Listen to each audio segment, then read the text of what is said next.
Good morning student, class 9, chapter number 4, structure of atom. Today we will discuss about the topic of Bohr model. पिछली video में हमने Rutherford model भी पढ़ लिया, J J. Thomson model, electron, proton, neutron के बारे में discuss कर ली। आज हम डिस्कस करते हैं Bohr model of an atom.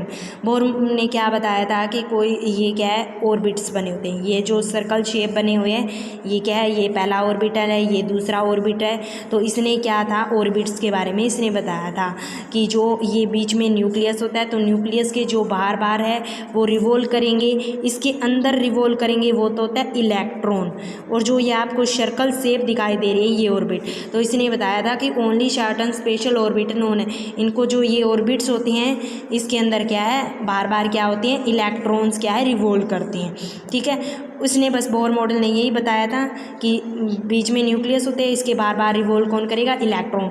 और जो सर्कल शेप दिखाई दे रहे हैं ये इसने बताया था कि ये होते हैं ऑर्बिट्स। सबसे पहले ये ऑर्बिट्स माना गया था वो था के सेल, सेकंड इसने माना था एल, फिर थर्ड माना था एम और फोर्थ माना था एन सेल। तो उसने बताया था के की वैल्यू 1 होगी, एल की 2, एन की 3, एन की 4। ये सारी चीज़ क्या है, इसने क्या डिस्कवर किया था, ऑर्बिटल्स। मतलब ये ऑर्बिटल्स बनाए थे इसने अलग अलग। ठीक है, उसके बाद में हमने बताया था कि how are electron distribute in different orbit. Neutron के बारे में आपको बता ही दिया, न्यूट्रॉन की डिस्कवरी चैडविक ने की थी, इस पर कोई चार्ज नहीं होता।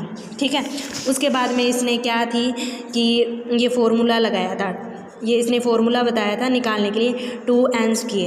2n² क्या, 2n² फॉर्मूला लगाया था। जैसे फर्स्ट ऑर्बिटल में के सेल की वैल्यू क्या है, एन की वैल्यू 1 है तो 1 का स्क्वायर कर दिया।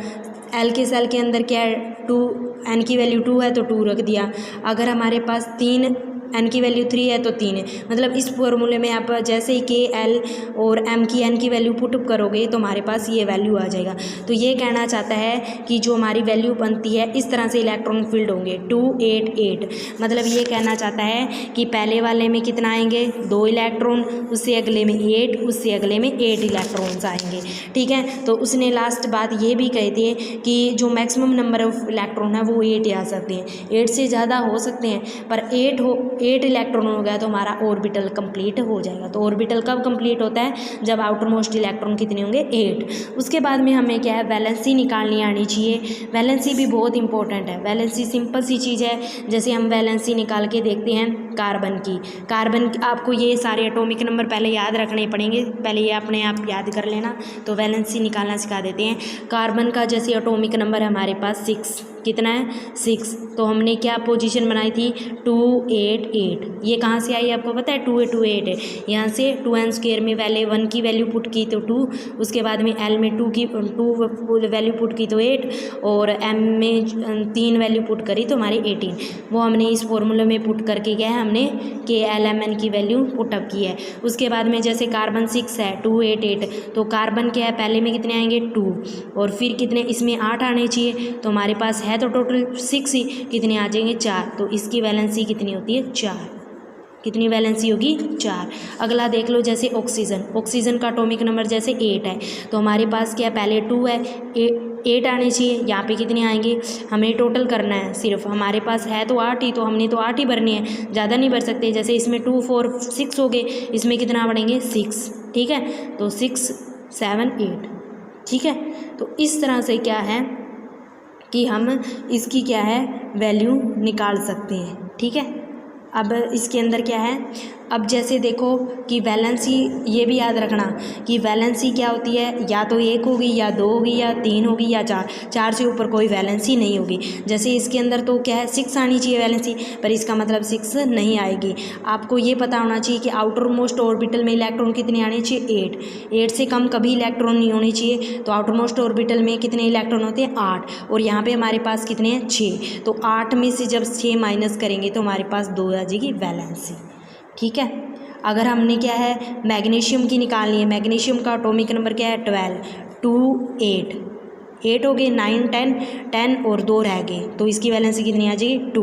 ठीक है, अगर ये सिंपल सी बच जाए, क्योंकि आपको बता दिया 1 या 2 या 3 या 4 वैलेंसी हो सकती है, पर क्या है अगर यहाँ पे 2, 6, 8 है तो मतलब क्या है 6 वैलेंसी तो हो नहीं सकती। तो ये क्या करेंगे, आउटर मोस्ट ऑर्बिटल में इलेक्ट्रॉन कितने होते हैं टोटल 8 में से हम क्या है इसको 6 को माइनस कर देंगे तो हमारे पास 2 आ जाएगा। इसी तरह एल्यूमिनियम की 13 है, जैसे 2 8, 8 9 10 और पीछे कितना बच गया 3, तो 3 क्या है इसकी वैलेंसी है। उसके बाद में क्या है एटॉमिक नंबर, मास नंबर पहले ही बता दिए थे। आइसोटोप्स क्या होता है, जिसमें एटॉमिक नंबर सेम होता है और उसका एटॉमिक मास डिफरेंट होता है। जैसे हाइड्रोजन का 1, नीचे आपको पता है कि एटॉमिक नंबर सेम दिख रहा है पर इसका एटॉमिक मास क्या है, अलग अलग है। किसी का 1 है, किसी का 2 है, किसी का 3 है, ठीक है। तो इसका एटॉमिक मास क्या आपको डिफरेंट दिखाई दे रहा है, तो वो होगा आइसोटोप। उसके बाद में हमारे पास आता है आइसोबार। आइसोबार्स क्या होता है, जिसका एटॉमिक मास, देखो सुनने की बात करो, एटॉमिक मास सेम है और एटॉमिक नंबर डिफरेंट है। जैसे हमारे पास कैल्शियम और आर्गन का एटॉमिक मास दोनों का सेम होता है 40-40, पर इसका एटॉमिक नंबर एक का तो क्या है 20 होता है, एक का 19। तो आपको पता चल गया इसके एटॉमिक नंबर तो डिफरेंट है और एटॉमिक मास बिल्कुल सेम है। तो आइसोबार्स पता चल गया, एटॉमिक मास सेम है, एटॉमिक नंबर डिफरेंट है। आइसोटोप्स क्या होते हैं, जिसके एटॉमिक नंबर सेम है, एटॉमिक मास अलग अलग होती है। तो वैलेंसी निकालनी आ गई ना, इसके अंदर कैसे निकाले, जैसे हमने 2 to 8 की वैल्यू की पता चल गई, 2n² में k की वैल्यू एंड l की वैल्यू मैंने डाल दी। उसके बाद में वैलेंसी आपको पता चल गई होगी, ठीक है। जैसे कार्बन की 6 है तो 2 और 4 कितनी होगी 6, तो इसकी वैलेंसी कितनी होगी 4। ये आउटमोस्ट ऑर्बिटल देखते हैं हम, ठीक है, पीछे वाली जो वैल्यू बच जाती है, ठीक है। थैंक्स।